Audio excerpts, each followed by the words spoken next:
Welcome to my studio. What I'm going to do today is I'm going to demonstrate how I do a title sheet in BricsCAD. So this is the top sheet that you put on your drawing set. And the main purpose for this is for a permit submittal. So we are submitting plans to the building department. So this will go in to the building department in San Marcos. So City of San Marcos in California. And it's the requirement to have a title sheet on just about any building department that you go to. So I'm just going to show you how I do the title sheet in the BricsCAD program. And I've got on my display, I'm capturing that on the OBS program. So I'm running OBS. And then for the video, for me, I'm running Cameo Studio Pro with a Logitech web camera. And then I've also got my iPhone fired up. So I'm going to get a video from one of those three cameras. Oh, the other camera is going to be the Sony. It makes some really nice pictures. I like to run that. But on my Sony, I've got a battery life of about 30 minutes. So I got to really be careful about how much time I spend on this. Anyway, so we'll run through the CAD program. So if you're new to AutoCAD, this would probably be kind of an advanced program. But if you're just interested in seeing how somebody does drafting for a plan for a permit, this could be something that'll interest you. Or if you're a drafter and you want to do a permit plan for a room addition, then you might get some tips from this and some pointers. Or if you're considering using BricsCAD, it's an opportunity to see how the BricsCAD program works. This is almost identical to AutoCAD. I mean, I've been working in CAD programs since 1995, so that was the first CAD program that I had.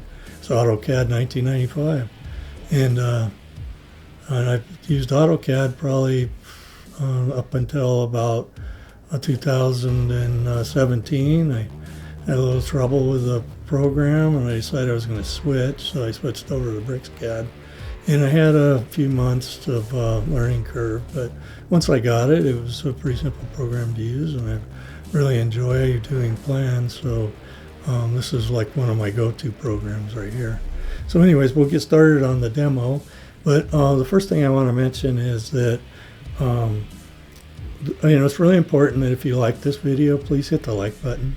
Because not everybody's going to watch the whole video all the way through. So if you only watch a portion of it and you go, hey, I kind of like that, or I like this guy, hit the video for me, hit the like button for me. And then if you didn't like it, consider subscribing, because when you subscribe to the video, you'll get a thumbnail or something of my next video that comes out. It'll show up in your, when you look on YouTube, it'll be in there.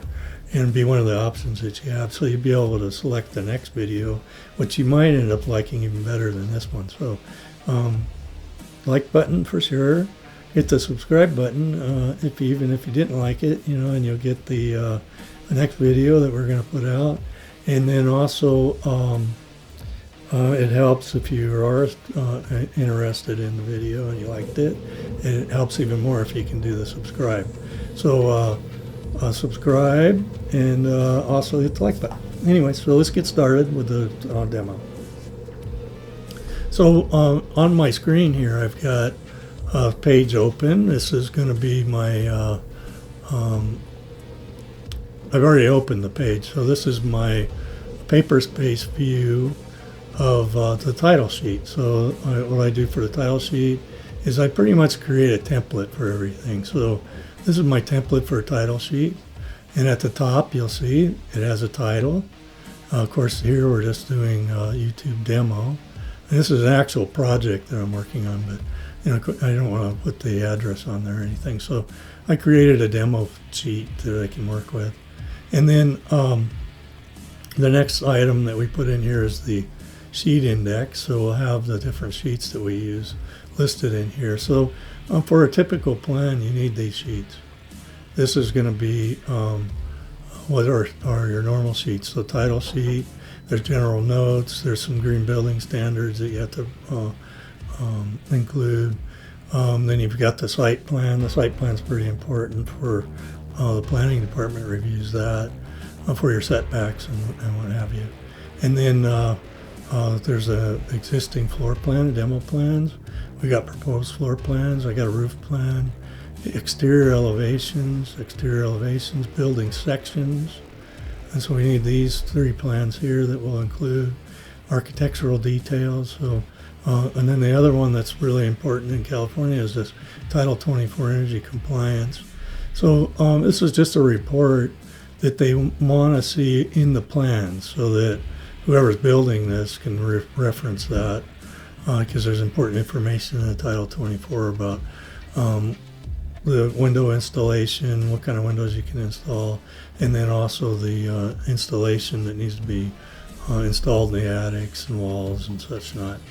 And then we've got structural. So the structural plans are usually third party. I mean, I could do small ones, but you're getting into really technical details with foundation and the structural elements that are required for building in a site like Southern California. We have one of the highest seismic zones, rating here. So basically it's going to slip off the planet one day, so it's really strict. And so a structural engineer who understands all the nuances of that can actually save some money for the client. So where I could do the plans for them, a structural engineer could come in a few $1,000 and create these 3 drawings that are very standard. They use standard details and everything. And then they provide the structural calcs, and it usually goes through pretty quickly that way with the city. So the building department likes to see that, and then also makes it simpler for the project. And so, and what my job is, I'm a draftsman. So I'm drafting the architectural elements, so they don't have to hire an architect to do drafting on a residential building. So that's allowed. And then, so we're not licensed to do anything outside of just drawings. So I can do the drawings, and then it's up to the building department to accept those. So they really need to be of good quality. Building department's not going to accept any drawings that are sketches or things that aren't easy to read or comprehensive. So you got to think about that. So, and this is a window. They call this a viewport window. So this is actually a viewport, and what I'm looking at is I have a model space. So model space here for me is in this black field. So whenever I'm working in model space, I'm in a black field. And then what I do is I have base drawings. So in this particular instance, I'm using a base drawing that I call base elevations. So this is actually an XREF. So we've XREF this drawing into the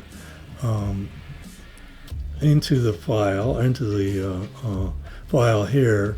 So it's actually rest in another drawing somewhere else. So if I got to make changes to this drawing, I could do it from here, but I think that's a bad habit. I'd prefer to open the drawing separately, do the work, and then close that drawing, save it, and then I can reload it in here on the BricsCAD. And when you're working with drawing files, there's a window over here on the right, and it'll have the different drawings that you have that are attached. So these are the attachments. And these are called XREFs. So sometimes I'll show it as an X file. So like the title block is an X file. And then the base elevation. And then here I've got one that's just it's an overlay that's attached to the base elevation. Then I have base site, and then of course there's a couple of photo things that are XREF'd in there. One will be the map, so and right here it's called map capture. And that's really just a Google map that we put on there to give them the street map so they kind of get an idea where it's at, the general location. I don't think that's as important as it used to be, but for the building inspector, you can look at the map pretty quickly, and you can see kind of the major streets that it's near. and then know to go in that area there and then look for it. So that just kind of helps to get a reference point. And then sometimes I'll do an aerial shot of the thing. If it's a solar project, I'll show a Google aerial map, and then from there we get a picture of where the new solar array is going or something like that. But for this one, that's not critical. So this vicinity map, and that's also an XREF. So we XREF in the map image. I put that in there. And then for site information, I have to put a lot of information in for the site. So we start out with things like APN. So we got to have the appraiser's parcel number. So we'll get that. And then we get a legal description of the property. And then so this one is track 8716, and it'll be lot 15. So if you're looking at a plot map of that track, you'll find lot 15, and then that'll be the lot that this is. And then the zone designator is how's that lot zone, so, or that area. And so this particular track was an R1, and then the city of San Marcos designates the R1 sites with a second number here. And I don't know if this is a new thing, but it's called an R1-10. And the -10 stands for 10,000 square foot minimum lot size. So this particular site is an R1-10, and then they have an extra designation which is called PDR, or Planned Residential Development. And so in the Planned Residential Development, that's a special designation. So that whole community was planned specially for this residential development. So what we'll find in here is our lot sizes aren't 10,000 square feet. They're going to be much smaller. So what they did was they took the R1 designation 10,000 square foot lot size, and they just split those in half basically. So we have a lot size that's less than 5,000 square feet. And then they'll always want to know if it's sprinklered. So, it's an older building, it's not going to be sprinklered. Proposed use is going to be the single family dwelling. Then we've got this occupancy group. And so the occupancy group is kind of what you can use it for rating.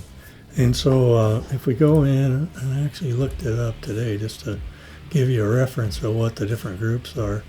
So the different occupancy groups, this is a California Building Code thing. So you got dwellings, dwelling units, fire area.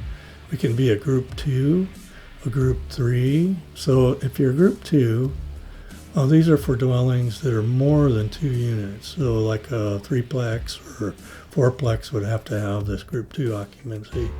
A group 3 is residential, where the occupants are primary permanent, and it's only 2, no more than 2 dwelling units. You can have one that's a sleeping unit. So, these are different things that that they can be. And so what this designates in the occupancy group is basically what the use can be, or can it be in apartment houses, or and then this will dictate how it can be built. So then you got to find different reasons of what can be permitted, the permitting types, building code. So there's a lot that goes into this whole thing with the occupancy, and then here's some of the requirements based upon the occupancy group. So here again, we're going to be a group 3. So R3 occupancy can be designated to be designed per, the CBC is California Building Code, but they have a less restrictive code, which is CRC. That's called the California Residential Code. And then if you go up here to group 2 occupancy, you can see that it can only be designed under the CBC. So you wouldn't be able to use the less restrictive codes that are found in the residential California Residential Code. And then this describes the accessibility is not required for 1 and 2 bedroom families, and then fire sprinklers are required for all new group 3 occupancies, R3 occupancies. So anything that's new would have to have fire sprinklers. And then there's some other conditions of why you put fire sprinklers in. And then this is just describing the ADUs. So we'll get back into the drawing. So that's the occupancy group, and then you got construction type. So you got to give the construction type. So this is Roman numeral V. So the V is probably the least restrictive construction type. And so this is going to be flammable framing, wood framing, and there's no fire resistance covering on it or anything. This particular building's got stucco siding, but the eaves are wood, so it really doesn't have a fire rating exterior. The newer ones that you put in are mostly going to have fire rating. The eaves have to be fire rated nowadays, especially where we're in a fire zone, and that's in a lot of places around here in San Marcos. And then our existing stories are 1, so we're not changing that. And then we're doing new total bathrooms is 3. So originally it was 3 bedrooms now. Originally it was 2 bedrooms. Now we're going to add a bedroom, so it'll be 3 bedrooms. And then total bathrooms will be 2. So we're going to go to a 3-2. And then the area of disturbance is about 900 square feet of that. And then here's our lot area calculation. So we give them a calculation for the lot area. And so this is the existing site area that's allowed, 4,618 square feet. And so to get this, I had to go to several different places to find it. And most jurisdictions now in California use a system called the GIS, GIS. What you can get is information about the properties from that. And it's really handy. And so in order to get that, there's a couple different locations that you have to go to. One would be the assessor's office. So in the assessor's office, you can download information about the parcel. So that's where you can get the APN and the legal description. Sometimes it'll have the parcel designator on that, but often you have to look farther for the parcel information. And then, like for example, on this one, I had to go to the building department to get that, although she did direct me to where I could find it. So there is a zoning map that you can look up and online. So there's a lot of stuff online, but often it's just hard to locate. Google search and stuff won't get you into the information that the city has or the county. And then for the site area, they have one that you can look up, and it'll give you a shape file. So you can download the shape file. And what I do with the shape file is I'll download that, and then I just convert it to a drawing file by just changing the extension to DWG, and then I can XREF that in to my site plan. And so I'll have the shape file, and then I compare that to the I'll compare the shape file to the parcel map. So there's a lot of cross-referencing and everything. And then I show the existing building area. So this also includes the garage space. So you got more space here for square footage than what is considered living space. And then we've got 100 feet of unpermitted space. Fix the typo. Terrible speller, so I apologize for that. If you see any spelling errors, I'm going to try to catch them all by the time I'm all done. So anyway, so we've got a little bit of unpermitted space, 100 square feet. And then for the, we have a existing storage shed. And this particular site's got the storage sheds a little too close to the property line, so that might have to be removed or relocated or something.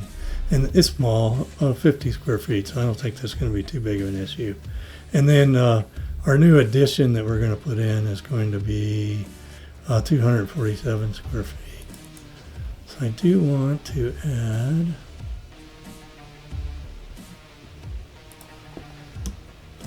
here, I'll put our colons in next to a clean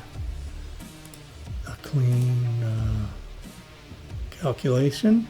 Okay, so you can see, so we've listed our different things that we're doing. So this is additional square feet. And basically what the lot area calculation is, we want to see what or covering with concrete. You know, I mean, that's basically what this is all about, where you don't have an ability for the water to absorb in the soil. So this is a runoff thing.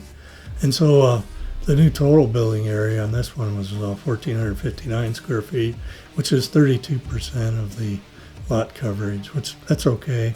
You want to keep this below 40, and in some cases the lots can go up to 60% of the coverage space. And then here we've got conditioned space calculation, and so I've got an existing living area of 844 square feet, and we're going to add 232 square feet plus the unpermitted, which is 100 square feet. So that's going to end up being 333 square feet added to the living area. So this is going to be the now conditioned space. Before it was an unconditioned, like a mud room or something. I'm not really sure what they use it for. Could be the dog's bedroom or something. But it didn't have air conditioning in it or anything. So considering it unconditioned. And then new total living area is going to be 1,177 square feet. So it's a small residential. It was a single car garage, and the original construction was built for an over 55 community. So it probably got some special perks for building it like that. Now it's since been converted, according to the owner, that it's no longer restricted to 55 and older. So this family here is going to actually put in a nursery, and they intend to raise children there. And so here we show the setbacks. We want to give them the minimum yard setback so that they can determine that these are the numbers that we're using. And then down here at the bottom, this is an important statement. This is going to be the scope of work statement, and you'll find this on the in the permit description. This will be what they write. So bedroom, bathroom addition with kitchen upgrade. The work will consist of construction. So I have to change this. And so what I'll probably do on this one for now is I'm going to highlight this as a red. I'm not going to sit here and change it right now, but I'm going to come back and change it for the plan. And then what I do is, once I've got this plan done, I'll save it, and then we're going to print this. So we're going to want to print it. So my printing dialog box looks a lot like the AutoCAD one, and it has a page setup if you've got one of those named. And I'm not particularly doing that, but I could name the 2436 on here that I've done for other ones. But really I just need the plotter configuration. So I'm using Foxit PDF, and the Architectural D is what I'm plotting to. And I just go to Windows. I don't try to plot the layout or extent, because if you look back here in the background, you'll see I have a lot of dirty clothes laying around in there. So if I print the extent, it'll just print all that. And so I do the window, and then the window gets me pretty precise, because in my title block template, I've got targeted marks where the window is going to be. And then I can preview that, or if I make any changes, I can apply it. Or here you can say save the layout. So sometimes we'll make changes to it, but for this one, I don't need to make any changes. Okay, now it's plotting in the background, and I could go and work, but I usually just let it plot and wait for the thing to pop up. And here you can see I've got now a nice ready to send to the building department a title sheet for the project that I'm doing in San Marcos that I'm working on. So all this information will be used in that project. This is the actual building right here. You can see it, kind of a photograph of that. And in this one, I would maybe put a 3D rendering in there if I had one. But I like to just kind of give it a description of what it looks like, so they kind of get an idea. Oh, this is what I'm going to be looking at, is this little house here. It's not a big project. And I'll probably put some trees in, maybe bring the fence out, just to kind of fill in a little bit, so it gives it some depth. And sometimes we'll put people in here and stuff. But that I'll finish at another time. But this is just basic title sheet. I use it in a template so that I can do it over and over again. And then also I can add anything the building department wants. So there's usually special inspections. So here I can put in for the special inspections. Right here I can list for the energy compliance, add some special inspections. He wants the ductwork tested, so we're going to have to do that. And then also for the structural, we'll put structural as some special inspections. So I'll list that in here. And then if I wanted to, I could put a project directory up here in the corner. Really for something this size, we really don't need it, but we could do that. There's a little spare, I got little spaces I could put things in. I like to make a cubby bucket, you know, so I can just drop it in as a bucket. I kind of like doing it that way. I really like keeping everything uniform looking. I'll use the same font sizes for everything. So I do this over and over again. I use the same type of font, you know, so they're mixing fonts. I don't like to see fonts that are, you know, different types. You know, you get a simplex font with a Arial, and then it just doesn't come out looking very good. And then if your fonts are different sizes too, that can be distracting. And so it isn't really going to be a major issue, but if you get too many distractions in here, the building department looks at it and goes, nah, we're going to send this one back, you know. They don't like the way it was done. And they can refuse them, so they can look at it and go, no, we're not going to accept these plans. So it's really important that you give them a first good impression. So doing it, this is something that they're probably going to see quite often, over and over again. So, you know, they get the format right and everything, it's going to go through a lot easier. But anyway, so that's it for the title sheet. And I'm going to do the base CAD for the site plan, the elevation plan, and the floor plan that I'm working on. So look for those those videos too to go along with this. But this is going to be the title sheet, and actually, really the other ones kind of came before this because you really got to start with your base, and absolutely before you can even start the drawings, you need to collect all the site information that you can. And so I'll cover that. But right now, being that I'm working on these things, I thought maybe I'd just do some videos on the CAD stuff and show you just kind of a demonstration of what I'm doing, what I'm working with. And anyways, so that's going to be it. And if you like this video, you know, we say, hit the like buttons. You know, like me, like the video, like the like button. All right, please. And then, I mean, I feel like the guys that are in the band now. You know, hey, I got to get my my tip jar out. You know, hey, I take likes for tips, so like buttons. And if you didn't like it, think about subscribing, because when you subscribe, not only does that give you the opportunity to see the next video, so if you didn't like this one, maybe you'll like the next one. That also helps me, and then in addition, it will help grow my channel, because when they see there's so many subscribes, you know, they kind of take that and give it a little more credit. So a guy that's got thousands of subscribers is going to get a lot more airtime than a person that's got 17 subscribers like I do right now. You know, so anything you can do to give me subscriptions, likes are important, subscriptions are important. I'll take any of it. So you know, help a guy out. Anyway, so I mean that's all I got for right now. I'm gonna do the editing on this, and hopefully the next few videos will look similar, because I want to try to get those done today. And if you liked it, just like button, subscribe. And I think that's going to be about it. This is going to be RB signing off.